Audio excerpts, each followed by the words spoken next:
2박 3일 동안 말씀 잔치 안산교회가 주최하고 헤어룸 교회가 참여하는 공동의 이 말씀 강연, 향연이라고 할 수 있고 축제라고도 할 수 있는데 여기에 강사로 참여해서 보낸 시간이 저에게는 아주 오랫동안 기억될 아주 특별한 것이었습니다. 2박 3일 동안 제가 오늘 하룻밤 더 잡니다만 내일 오전에 떠나게 되는데 공식 일정은 오늘로서 이제 끝나게 되죠. 2박 3일 동안 전혀 다르게 제가 시간을 보내고 살았습니다. 이럴 때가 없었습니다. 되게 이제 집에서 교회 목회하고 하더라도 집에서 인터넷으로 뉴스도 보고 저희 집에는 제 거실에 테레비가 없어요. 오래전서부터 테레비 없이 살기 때문에 그거는 안 보지만 인터넷으로 중요한 뉴스는 확인을 합니다. 테레비가 완전히 없는 게 아니고 우리 집사람 방에만 따로 있습니다. 무척 테레비를 사랑하는 내 아내입니다. 인터넷으로만 제가 뉴스를 확인을 하는데 그러면 좀 왜 이러지? 세상에 왜 이러지? 하는 마음이 들 때가 있어서 좀 아주 불편해요. 불편한 걸 느낄 때가 많이 있었습니다. 목사인데도 불구하고 여러 가지로요. 종합적으로. 근데 여기 와서는 제가 뉴스를 한 번도 보지를 않았습니다. 기회도 없었습니다. 그리고 제가 가지고 있는 게 스마트폰이 아니라 옛날 2G인가 이런 걸로 하기 때문에 뉴스 확인도 할 수 없습니다. 굉장히 이게 편리해요. 주머니에 넣고 다니기가 편하고 가볍고요. 손아귀에 이렇게 딱 들어오고 말입니다. 제가 바깥으로 활동을 많이 하지 않기 때문에 그런 스마트폰이 또 필요도 없어요. 되게 집에서 인터넷 열고 작업도 하고 책 읽고 글도 쓰고 하기 때문에 필요성이 없어서 안 가지고 다니지 이걸 가지고 다니는 사람들보다 내가 아주 그 차원에서 그렇게 하는 건 아닙니다. 뉴스를 하나도 보지 않고 지냈습니다. 그리고 송 목사님하고 2박 3일 동안 딱 붙어서 다녔습니다. 이렇게 한 사람하고 제가 붙어 다닌 게 우리 아내밖에는 없는데 처음 만난 분이거든요. 근데 오래 있었던 오래된 지우처럼 이렇게 지냈습니다. 어떤 사람은 다 좋지만 약간 좀 이렇게 거리가 있는 사람이 있고 이런저런 그런 불편한 게 있는데 송 목사님의 캐릭터는 특이합니다. 근데 편하게 특이한 거예요. 그래서 행복하게 지냈습니다. 오랫동안 앞에서 말씀드린 대로 기억이 될 거고 이런 시간은 거의 처음이었다고 생각이 됩니다. 어디 가서 이렇게 오늘 밤까지 자게 되면 3번이나 자게 되는데 이렇게 시간을 보낸 적은 그래 많지 않습니다. 여러분들도 다 기억이 날 겁니다. 제가 언제 다시 여수로 오겠습니까? 아마 거의 처음이자 마지막일 텐데 여기하고 전혀 다른 곳에서 저는 삽니다. 내륙 지역이요. 영천과 대구를 오가면서 거의 모든 시간을 그렇게 보냅니다. 거기서 글 쓰고 설교 준비하고 우리 목사님 하시는 그 모든 일들을 저도 합니다. 여러분들 중에서 제가 기억나는 분들도 계시고요. 이렇게 사무실에 가서 앉으면 꼭 마실 거 간단한 그 다과에 주신 분들 기억합니다. 고맙습니다. 여기 와서 제가 몇 번 식사를 했나? 끼니 때마다 제가 먹었습니다. 이런 적이 없는데 제가 집에서는요. 아침은 대충 먹습니다. 빵 한 조각하고 과일 하나 하고 커피 한 잔 이렇게 마시고 마는데 여기 와서는 꼬박꼬박 다 챙겨 먹었습니다. 아마 내일 집에 가면 우리 집사람이 좀 살이 좀 쪘다 그렇게 볼 겁니다. 아마. 그 첫날 저녁, 두 번째 날 3번, 오늘 3번, 그러면 7번. 내일 아침 공식 일정이 끝났지만 내일 아침도 주실 거죠? 일단은. 네, 그럼 다 해서 8번입니다. 목사님 말씀 들으니까 강사 목사를 식사 좀 잘 대접하라. 그래서 몇몇 분들이 이렇게 비용을 대주신 것 같습니다. 제가 전혀 누군지 모릅니다. 고맙습니다. 맛있게 먹었습니다. 처음에 제가 이제 여기 온다고 생각할 때 우리 성 목사님이 차근차근히 많은 거를 세심하게 알려주셨습니다. 미리미리. 아주 오래전에 그러면 거의 초쯤 되는데 그때 연락해서 언제 하는데 뭐 이런 그것부터 시작해서 뭐 준비하는 과정까지 대단히 이렇게 겉보기보다는 아주 세밀하고 차분하게 그런 준비를 하시는 분이십니다. 근데 최근에는 이제 여기 8회인가 이렇게 됐는데 여기 왔다 간 강사들 명단까지 저희가 다 주는 거예요. 보니까 제가 되게 아는 분들입니다. 이 한국 교회에서 내로라 하는 뭐 교회를 크게 한다는 뜻이 아니라 그 소신 갖고 영성 바탕 갖고 어떤 고유한 신학적인 특색을 갖고 하시는 그런 한국 교회에서 대표적인 분들이시더라고요. 그분들에 비해서 제가 이걸 어떻게 전해야 되나 상당히 내 말씀이 약한데 그런 걱정을 조금 하기는 했습니다. 근데 와서 이제 목사님하고 좀 지나면서 아니다. 당신 하는 거 은혜 받는 사람 많다. 그렇게 좀 말을 해주시더라고요. 그래서 자신감 갖고 오늘 마지막 시간 여러분들에게 이거를 정리해서 드릴 생각입니다. 첫날 제가 퀴즈를 몇 가지 냈습니다. 그래서 그것에 따라서 강의 요거 하는 거를 좀 전하겠다. 수준에 맞춰서 뭐 수준이 높다 낮다 그게 아니라 기독교에 대한 이해가 어느 정도나 있나를 조금 알아보고 싶어서 그런 질문을 드렸습니다. 이제 지나고 이렇게 보니까 그런 거 할 필요가 없었는데 생각이 들었습니다. 집중도 이게 상당히 놀랍습니다. 이게 억지로 안 되는 거거든요. 그래서 속에 영적인 어떤 울림들 그런 것들이 평소에 가지고 계신 분들이라는 생각이 들었습니다. 제가 그런 정도로 영적인 내공이 된 분들이라고 한다면 그냥 횡설수설 그냥 재밌게만 이렇게 하지 말고 내가 강의안을 쓴 거 이걸 처음부터 끝까지 읽었어도 괜찮을 뻔했는데 그런 후회가 약간 들었습니다.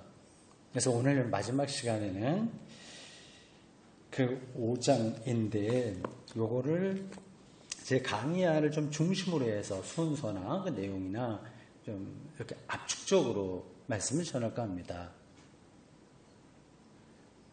제 생각입니다. 가하면 이해하십시오. 아니라고 생각하면 아니요 말씀하세요. 옛날에 제가 성결교회 지방에 이런데 참석하고 갔을 때 회무 진행할 때 그러거든요. 뭐 가하면 이해하시오. 아니면 아니라고 해서 결정하고 하는데 여기 통합측은 어떻게 하는지 모르겠습니다. 다르게 하나요? 똑같이 하죠. 예. 가하면 이해하십시오. 예, 그렇습니다. 5장이 앞에 있는 1장에서 4장까지에 비해서 좀 짧아요. 보시면 확인이 될 겁니다. 1장은 25절까지 있고 2장은 25절까지 같이 있네요. 절. 요게 왜 장과 절이 나눠져 있을까요? 어떤 거는 짧고 어떤 건 길고 그럴까요? 처음부터 이 베드로 사도가 몇 장 몇 절에다 이렇게 해서 기록했을까요? 당연히 아닙니다. 성경은 처음부터 장절이 없었습니다. 나중에 어떤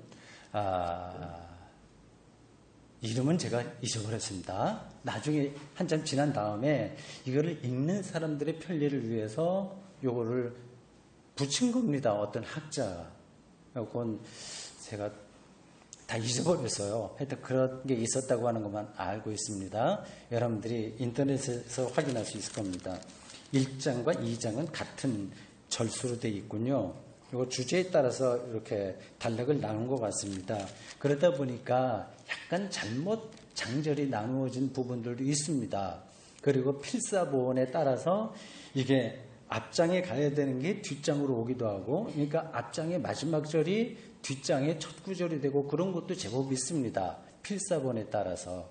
그러니까 성경 오리지널 텍스트는 없고 그걸 필사한 것들만 있기 때문에 사람이 쓰다 보면 조금 약간 그걸 뭐라고 하는지 모르겠습니다.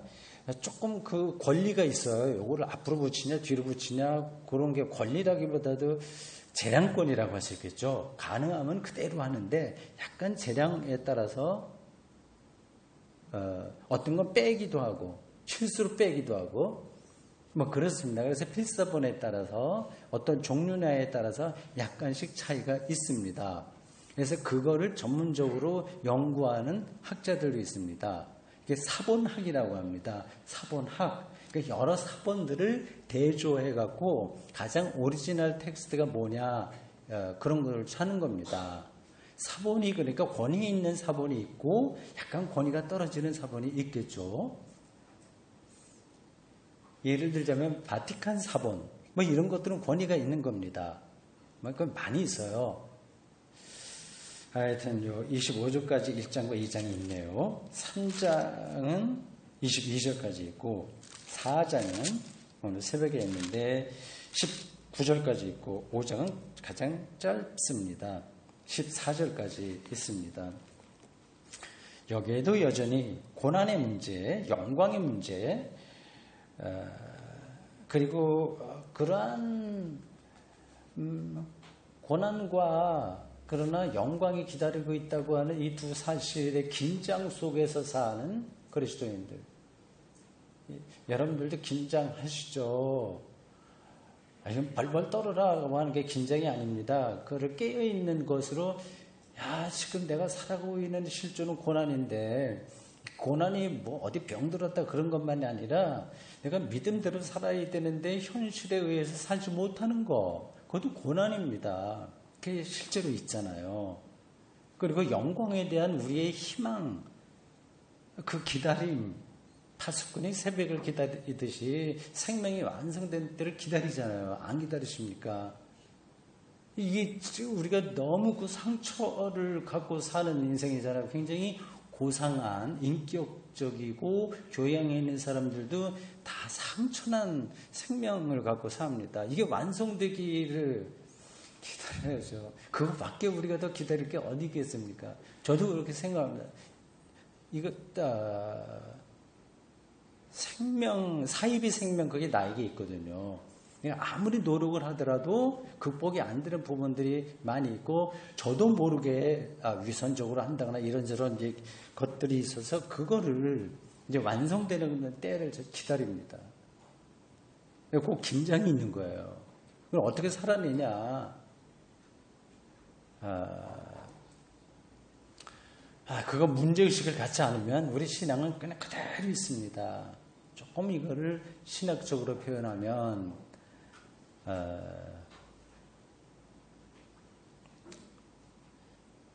독일어 한번 써도 되겠죠?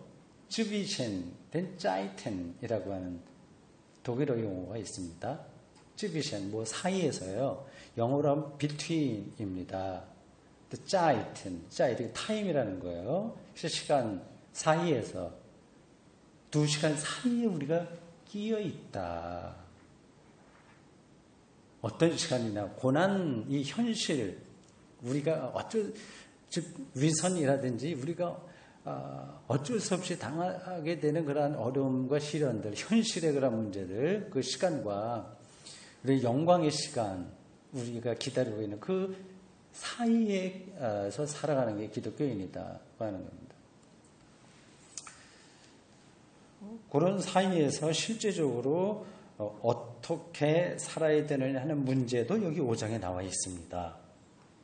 오늘 우리가 같이 보게 될 본문은 1절부터 11절까지인데 시간이 허락하면 그 뒷부분 12절에서 14절까지 마지막까지 다 깔끔하게 마칠까 합니다. 앞에는 좀 이를 닦다가 덜 닦은 것처럼 좀 빠진 게 있는데 마지막 장만이라고 하더라도 처음부터 끝까지 다 가능하면 보려고 합니다.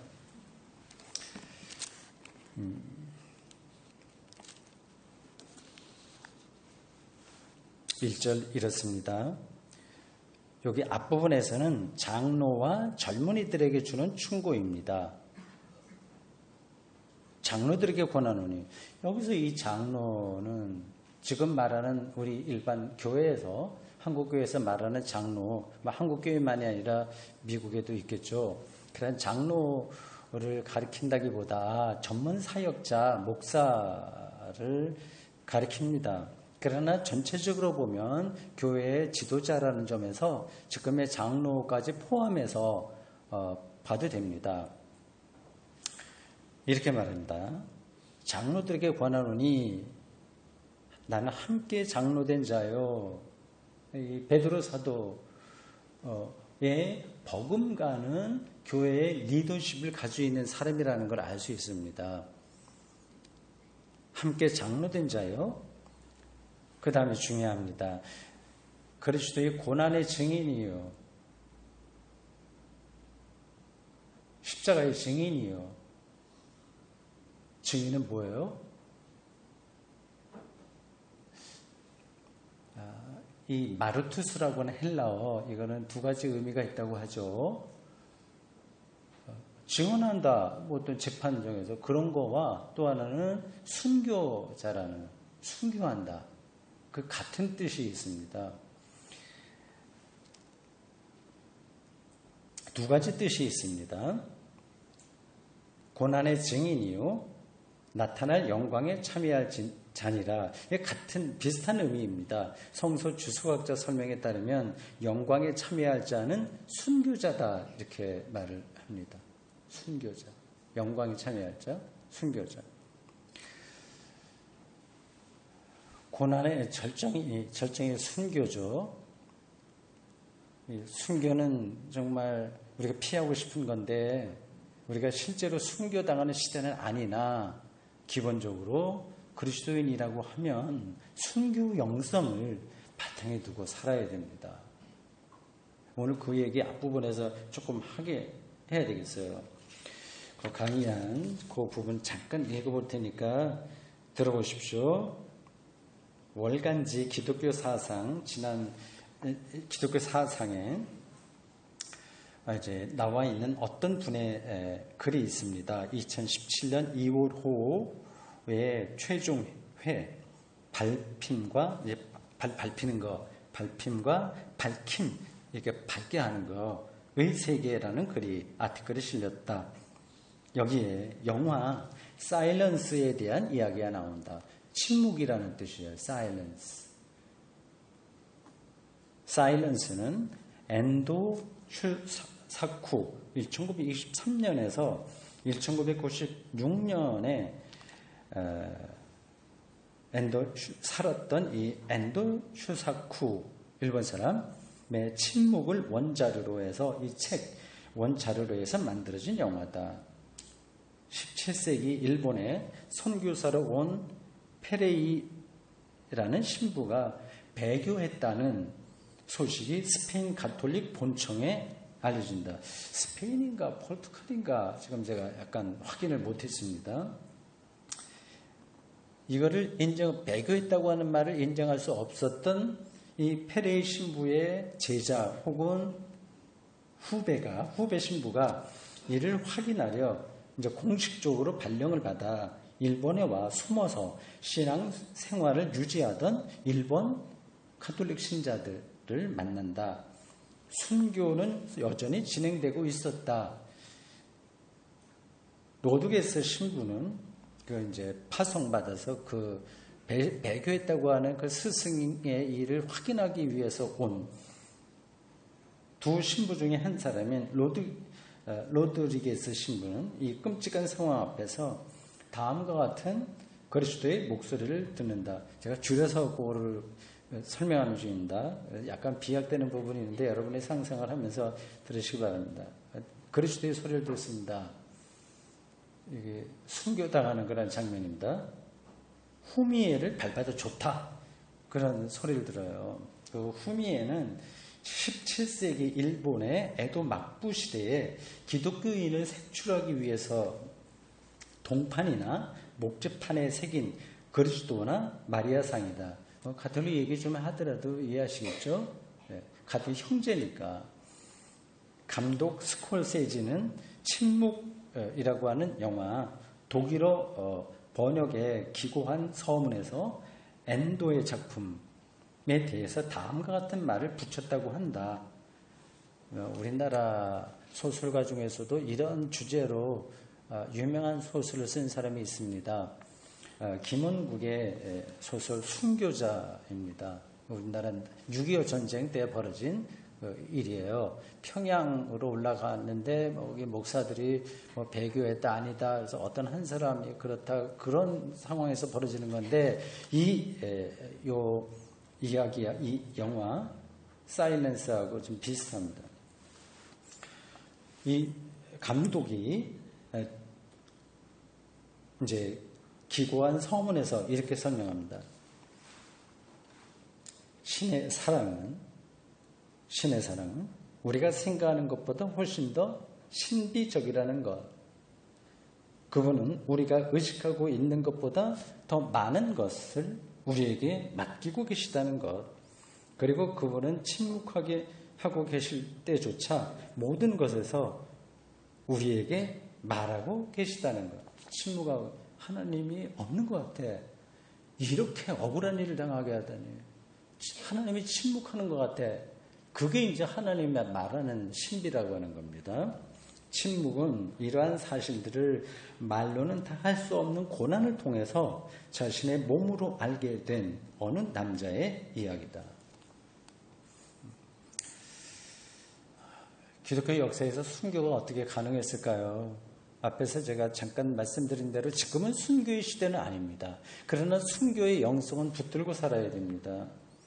저는 그 순교의 영성의 그 출발, 구약에는 그런 선지자들이 많이 있었지만 성경이 말하는 그 단초, 그거는 스데반 이야기라고 봅니다. 사도행전 7장에서 우리가 확인할 수 있습니다. 스데반은 마지막 순간에 환상을 보았습니다. 조금 그 강의 한 읽어보겠습니다. 하나님의 영광과 예수께서 하나님 우편에 서신 것을 보고 스데반은 이렇게 말했다. 하늘이 열리고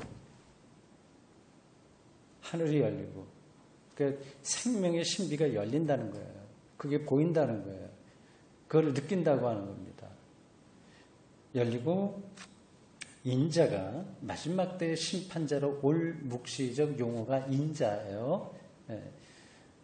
사람의 아들이라고 하는 표현입니다. 인자가 하나님 우편에 서신 것을 보노라. 아주 간단한 건데 어마어마한 기독교 신앙을 담고 있습니다.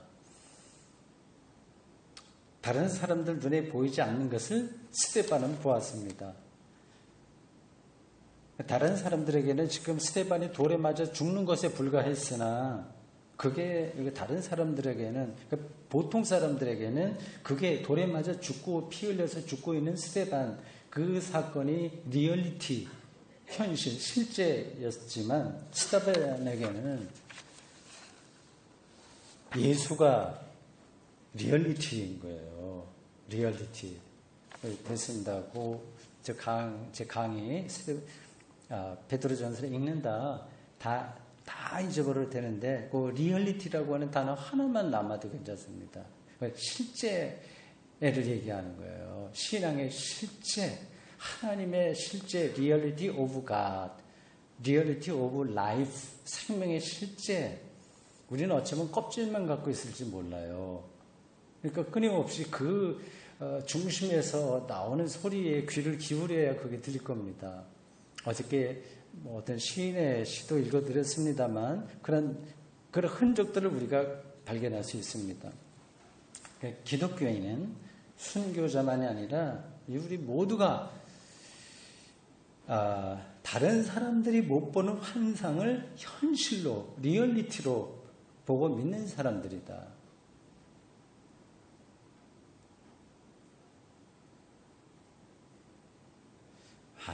요 대목에서 아멘이 나와야 되는데 제가 하도 그런 거 제 강연하다 보면 그게 나오려고 하더라도 쑥 들어가 버리죠. 이게 바로 순교의 영성입니다. 다른 사람이 못 보는 그것을 현실로 보는 것. 야, 이게 도대체 무슨 말이야? 당신이 그 하는 이야기가. 그거를 조금 우리가 소설 형식으로 이해할 수 있는 소설을 하나 예로 들겠습니다. 파울로 코엘료의 연금술사에 나오는 이야기입니다. 양치기 청년 산티아고가 있어요. 그 소설의 주인공입니다. 산티아고. 어저께 산티아고 순례 여행했거든요. 비슷한 단어인데 어저께 말한 산티아고는 성 야곱이 순교한 곳 혹은 순교한 야고보의 묘지가 있는 곳 뭐 그렇게 있는데 여기 소설에서는 이 청년의 이름입니다. 성 야고보 이름을 그대로 따요. 외국 사람들은 성경에 나온 사람들 인물 이름을 그대로 따서 많이 자기 이름을 붙입니다. 피터라든지 아주 많습니다. 네, 산티아고도 그렇습니다. 이 산티아고는 연금술사를 만나고 싶은 열망으로 긴 여행을 떠납니다. 연금술을 배우고 싶은 거죠.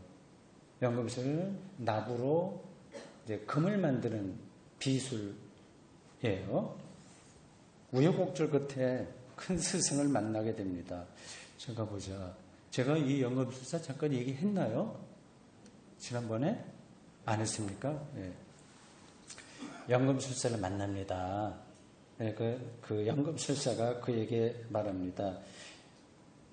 산티아고, 이 친구야, 납을 금으로 만드는 기술이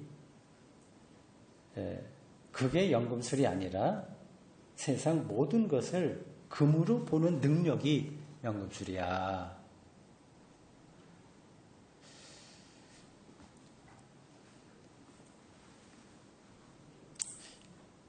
우리는 이렇게 세상에서 경험하는 생명과 모든 산 인생이 있잖아요. 그거를 예수의 생명으로 볼 수 있는 사람들입니다. 그게 어떻게 그렇게 보여? 그건 완전히 다른 거지. 이 세계는 너무 깊어서 그걸 어떻게 보느냐에 따라서 다르게 경험될 수 있어요. 이 안에 같이 있잖아요. 우리 있는 분들. 어떤 분은 정 목사 저게 말을 왜 저렇게 똑바로 못하고 좀 어눌한 것 같아. 그것만 자꾸만 신경 쓰는 사람이 있어요. 또 어떤 사람은 저 어느 집사가 좋네 뭐 그런 거 한다거나 아니면 다른 걱정거리 이 안에 들어와서도 해요. 근데 어떤 사람은 정영선 목사가 강의한 것보다 더 깊이 어떤 것들을 붙드는 사람이 있어요. 같은 공간 안에 있다고 하더라도 다르게 느낍니다.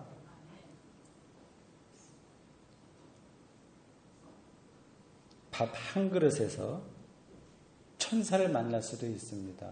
이거 이게 밥 한 그릇에 천사가 있다고 그래. 100% 이거는 자신합니다. 만날 수 있습니다. 벼가 자라고 익는 과정에 참여한 그 물, 탄소, 바람, 햇살, 안개, 박테리아 등등을 우리가 밥 한 그릇에서 경험합니다. 이 사실을 꿰뚫어 보는 사람은 5만 원짜리 호텔 뷔페를 먹거나 아니면 시장 통해서 5천 원짜리 백반 정식을 먹거나 생명 충만을 느낍니다. 그 세상을 금으로 볼 줄 아는 시각이 연금술이 소설가도 그런 시각이 있는데 하물며 하나님을 믿는 우리들에게 그보다 더 깊은 영적 시각이 없다면 얼마나 부끄러운 일이겠어요.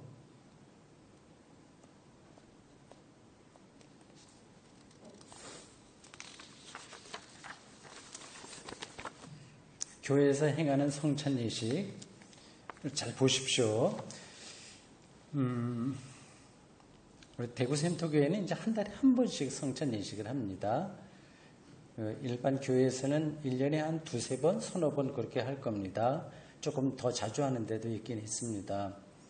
신학교 예배학 교수들은 다 성찬식을 자주 행해야 된다 얘기합니다.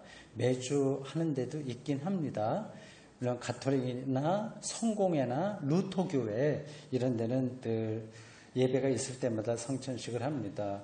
우리 개신교회는 그렇게 할 수는 없죠. 여러 가지 형편상 또 우리는 말씀 시간이 많이 있기 때문에 성찬 예식을 매주 하기는 사실은 좀 어렵습니다.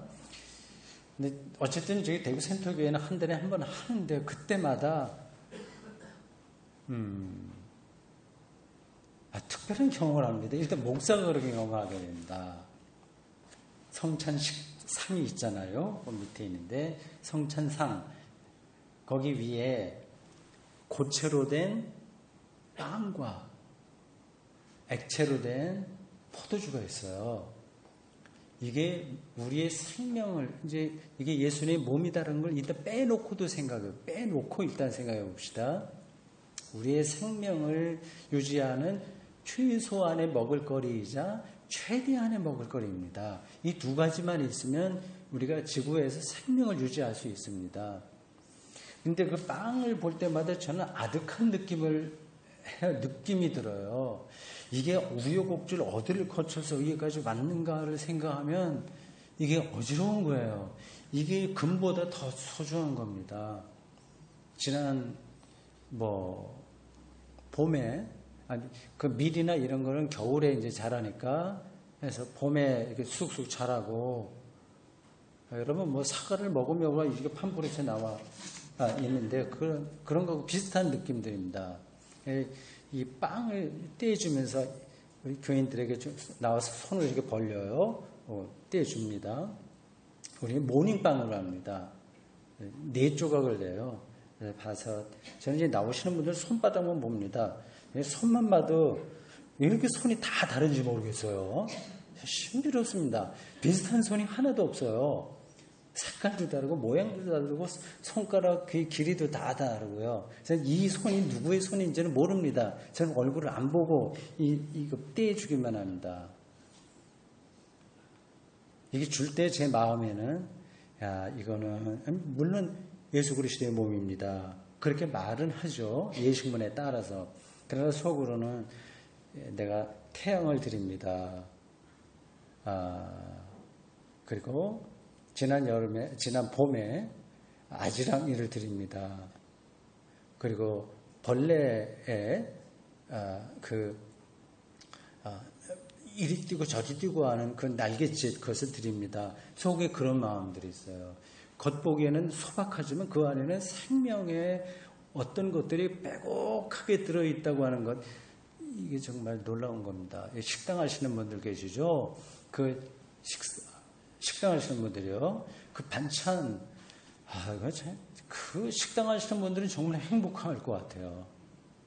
그거 가장 소중한 먹을거리, 그거를 만들어서 사람들에게 제공할 수 있고 성찬입니다. 그러니까 식당 하시는 분들은 내가 지금 성찬식을 집행하는 사람이다라는 마음을 가져야 됩니다. 정말 그렇습니다. 그럼 이제 시각이 달라지는 거예요. 근데 식당 하시는 분들이 행복한 건 그렇게 성찬식을 행하면서도 또 수입이 되니까, 생업도 되니까,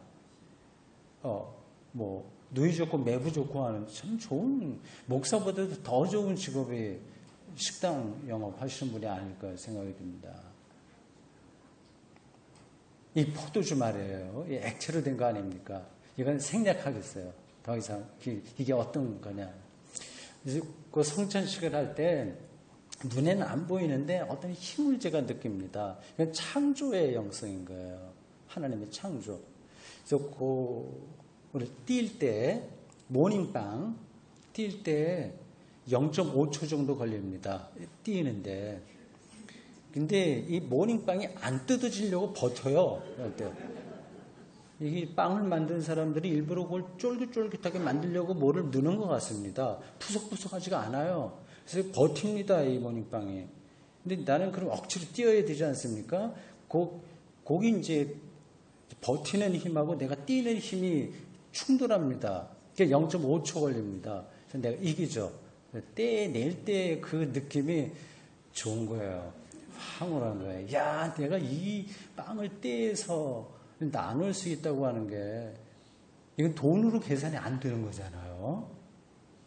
여기에다가 이걸 예수님이 뭔가 피라고 우리는 믿고 있으니 얼마나 엄청난 사건이겠습니까?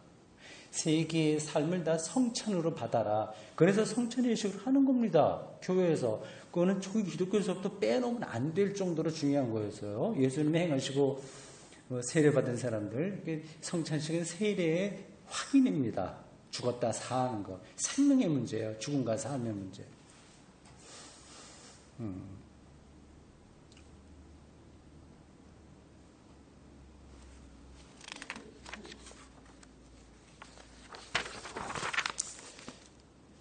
장로들에게 이렇게 얘기합니다. 2절 보십시오. 참 멋있게 얘기합니다. 2절. 뭐 하지 말라 그리고 뭐 해라. 요 리듬으로 네 가지를 얘기하나? 몇 가지 얘기합니다. 뭐 하지 말고 뭐 해라. 2절에 보면 양무리를 치되 억지로 하지 말고 하나님의 뜻을 따라 자원함으로 해라. 그 다음 더러운 이득을 위하여 하지 말고 기꺼이 해라. 더러운 이익은 거기에 어떤 재정적인 약간 그 흠집 같은 것들이 있었던 것 같습니다. 하여튼 그런 거 이득을 위해서 하지 말고 기꺼이 해라. 또 3절에 주장하는 자세로 하지 말고 무리의 본이 되라. 이게 이제 대비돼서 나오네요. 세 가지입니다. 뭐뭐 하지 마라. 뭐뭐 해라. 이걸 여러분들 집에 가서 더 생각해 보시기 바랍니다. 이게 쉽지 않아요. 이렇게 하기가. 주장하려고 합니다. 사람은 자기가 인정받고 싶어 합니다. 기회가 되면 자기를 주장하게 됩니다. 그거는 엄청난, 이건 뭐 율법적인 차원이 아니라 영성의 차원에서 엄청난 자기 성찰, 수행, 그게 뒷받침되지 않으면 이렇게 못 삽니다.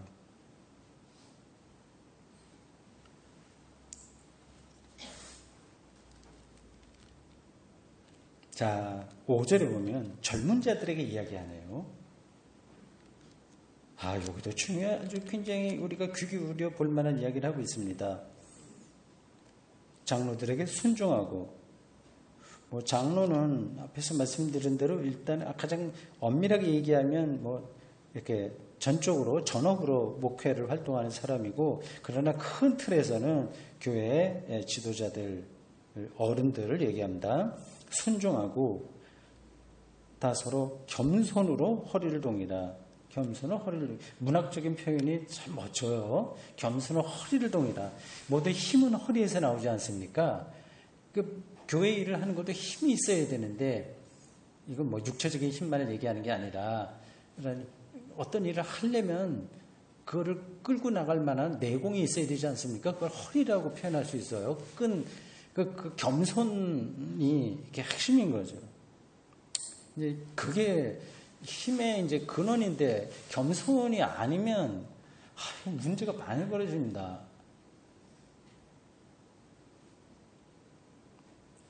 하나님은 교만한 자를 대적하시되 겸손한 자들에게는 은혜를 주시느니라.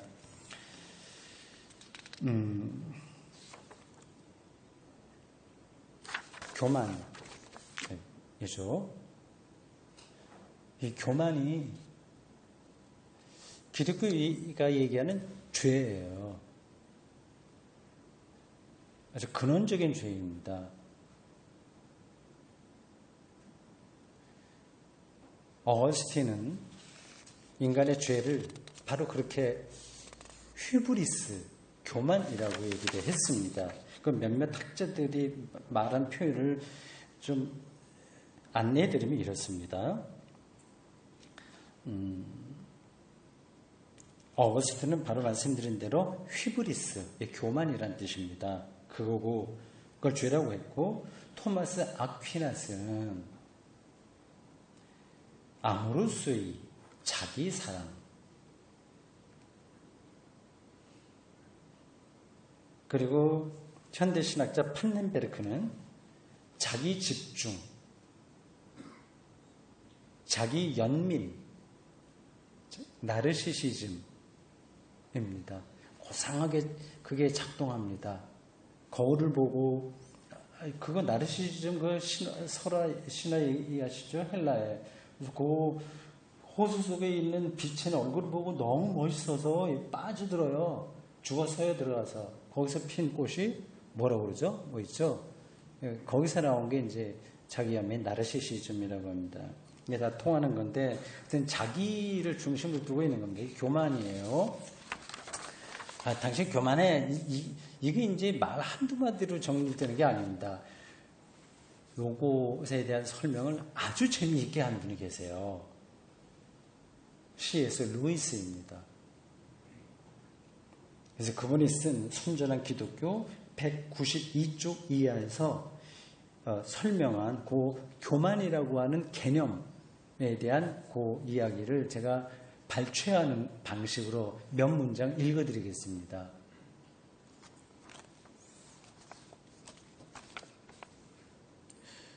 성도덕은 기독교 도덕의 중심이 아니다.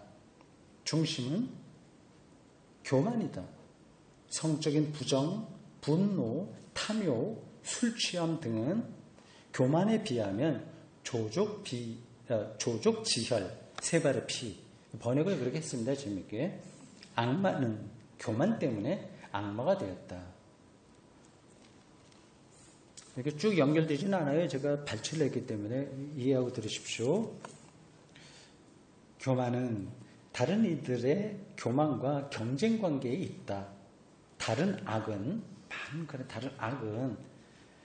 우연히 어쩌다가 경쟁적이 되지만 교만은 본질적으로 경쟁적이다. 교만은 단순히 무언가를 더 가지는 것에 만족하지 못하고 옆 사람보다 더 가져야만 만족한다. 교만한 사람은 자신이 원하는 것 이상을 얻어도 자기 능력을 과시하기 위해서 더 많은 것을 얻으려고 한다. 교만한 사람은 항상 눈을 내리깔고 사람과 사람을 본다. 밑으로. 그러고 보니까 이 강대상에 올라 있는 게 조금 불편하네요. 좀 밑으로. 기독교인인데도 교만한 사람은 상상 속에 하나님을 섬기는 것이다. 엄청난 표현이죠. C.S. 루이스, 제가 그 사람 설명하지 않겠습니다. 그분의 책 한 권만이라도 읽어보십시오. 평신도 영문학자하고 나니아 연대기 그거 쓰신 분이죠. 아주 유명하신 예술적인 감각과 그 기독교를 연결시켜서 많은 이들에게 영감을 준 영국 영문학자입니다. 기독교인인데도 교만한 사람은 상상 속에 하나님을 섬기는 것이다. 자신이 신앙생활을 하기에 스스로 선한 사람으로 느껴질 때에는 악마를 따르는 것이다. 덜 나쁜 악들은 사탄이 우리의 동물적인 본성을 이용하기에 생기지만, 폭력적인 거, 성적인 거, 이런 것들이요. 생기지만, 교만은 지옥에서 곧장온다. 다른 악들에 비해서 훨씬 더 교묘하고 치명적이다. 교만을 통해서 인간적인 유혹을 극복하는 사람들이 있다. 이 대목이 확 끌어당겼어요. 교만이라는 독재 정권을 세우기 위해서 악마는 우리를 순결하고 절제하며 용감하게 살도록 허락한다.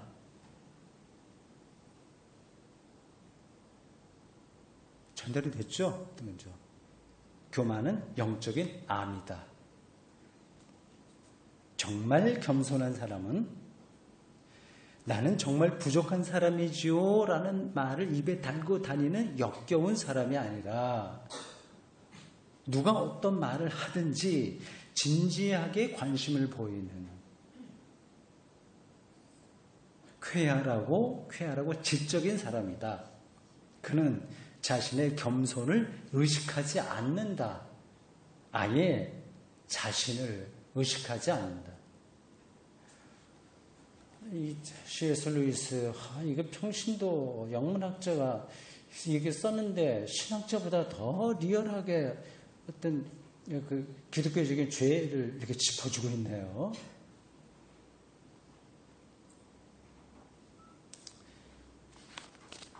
강의 조금 더 있습니다. 중간에 빼고 어떻게 실제로 겸손한 기독교인이 될 수 있는가? 지금 여기 베드로 사도가 충고하고 있는 것을 따라가는 중입니다. 그러니까 이렇게 이거 뭐 뻔한 이야기처럼 생각이 되겠으나 아주 인간의 저 심층의 세계까지를 다 뚫어내는 말씀이잖아요. 정말 두렵고 떨리는 마음으로 성경을 읽으셔야 됩니다. 생명을 여러분들이 새롭게 발견하게 될 겁니다. 껍질이 아니라 속 알갱이 속으로 들어가게 될 겁니다. 다른 뾰족한 길이 따로 있는 게 아니다. 기독교 신앙의 중심으로 들어가는 것이 최선이다. 그것의 하나를 나는 앞에서 순교 영성이라고 말했다. 순교 영성을 너무 우리와는 거리가 먼 이야기로 여기지 않는 게 좋다. 삼위일체 이름으로 세례를 받는다는 사실, 그 세례의식의 반복이라 할 성찬식의 참된 의미 안으로 구도 정지 태도로 깊이 들어가는 것이다. 우리는 예수와 함께 이미 죽었기에 자기는 없고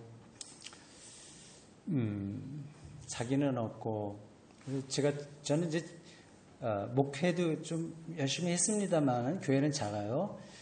근데 책을 좀 많이 쓰고 번역도 좀 많이 했습니다. 근데 아무것도 아니라고 하는 것을 나이가 들수록 더 절실하게 느끼게 됩니다. 제 책이 기독교 사상에도 많이 글을 썼고 해서 많이 팔렸습니다. 팔리기도. 그리고 신학대학에서 교수들께서 그 책을 텍스트로 해서 신대원 학생들에게 레포트 내라, 그런 것도 장로교 신대원 교수님들이 많이 하십니다. 이거 말하다 보니까 또 나를 자랑하는 것 같은, 이거 참 내가 앞뒤가 지금 안 맞는 얘기를 자꾸 하고 있어요. 나에게 소화가 되지 않은 걸 자꾸 말하다 보니까 엇박자가 납니다. 근데 말하려고 핵심, 이게 아무것도 아니라는 게 이게 빈말이 아니라 실질적으로 느껴져요.